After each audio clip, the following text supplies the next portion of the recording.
Alright, now that we've looked at parallel line equations and finding its slope of a parallel line, let's look at perpendicular line equations. If you're given a line that's perpendicular, what is the slope?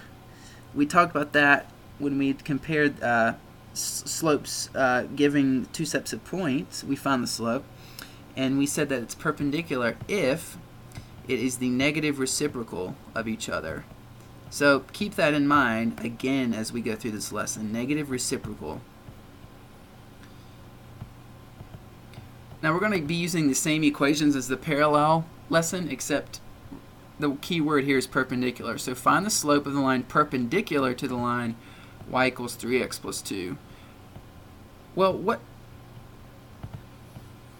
the word perpendicular means negative reciprocal, so all we have to do is figure out the slope and find the negative reciprocal of that. Now remember, 3 can be written as 3 over 1. So our new line, if we flip it and make it negative, will become 1 over 3 with a negative out front.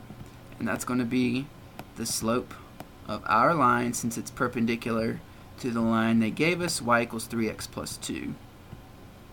Okay, so again, if we were to compare what these two would look like, our original line would look like this, and have a slope of 3. Our new line that's perpendicular would look like that, slope of negative 1/3. So perpendicular means they cross at a 90-degree angle, and in terms of what they look like, they are inverse reciprocals, negative reciprocals of each other. Alright, let's take a look at the next example. Find the slope of the line perpendicular to the line y equals 10 minus x. Again, we have to flip that so that it's in standard form.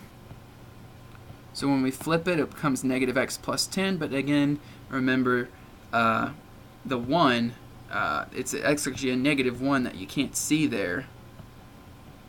So when you put it over there, put the 1 in front of it, and it becomes negative 1x. Now what is the negative reciprocal of negative 1? Well, let's write that as a fraction. So as a fraction, that's negative 1 over 1. Now if we flip it, the 1 goes up here, the 1 goes down there, and making it positive, right, because it's the opposite sign and flipped, it becomes 1 over 1, which is 1. So the slope of our line is 1.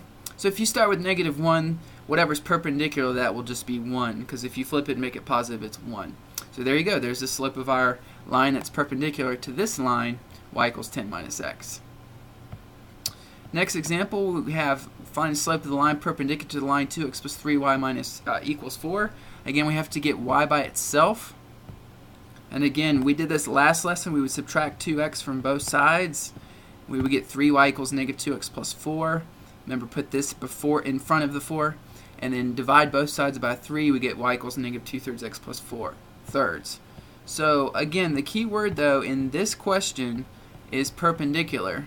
So what we have to do is we find the slope, but we have to flip it and change the sign of the line it's perpendicular to.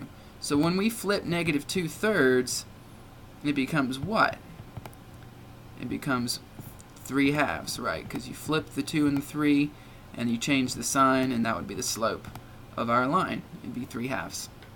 Moving forward to the next example, find the slope of the line perpendicular to the line y equals 7. So let's recall from the last lesson, from previous lessons, the slope, the equation y equals 7 has a horizontal slope.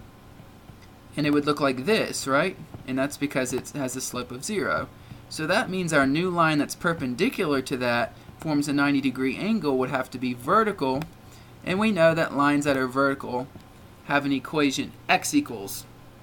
Now here's the thing. It doesn't say find an equation of the line, it just says find the slope. And so we can write, what? 3 different things, right? Either vertical, undefined, or 0. I'm sorry, or infinity. Last time I think I put undefined, so this time we'll just write vertical. It all means the same thing. It has a vertical slope, an infinite slope, because it goes straight up and down. Alright, next example. Find the slope of the line perpendicular to the line x equals negative 3. Well, x equals kind of goes back to what we were just showing. It has a vertical slope. So that line that they give us, x equals negative 3, is going to look like that. So if our line is perpendicular to that, then it's going to be the opposite, right? It's going to look just like this. And I'm not good at drawing straight lines. But our line's going to look like this, which has a horizontal slope, and we know that's a slope of 0, so therefore the answer is m equals 0. So again, the key word is perpendicular. It forms a 90-degree angle, and therefore if the original line is vertical, our line is horizontal, slope of 0. Final question. Find the slope of the line perpendicular to the line y minus 4 equals negative 3x plus 2. Again, the key word is perpendicular, so we're going to have to take the slope they gave us and find the negative reciprocal of that. This is negative 3. Okay, so let's just write that as a fraction so we can figure out what our new slope is. Negative 3 over 1. When we flip that and make it positive, it becomes what? It becomes 1 over 3, right? And 1 over 3 and positive, because you have to change the sign, that's going to be the slope of our new line. That's it for finding slopes given perpendicular lines. If you have any other questions about this lesson, let me know.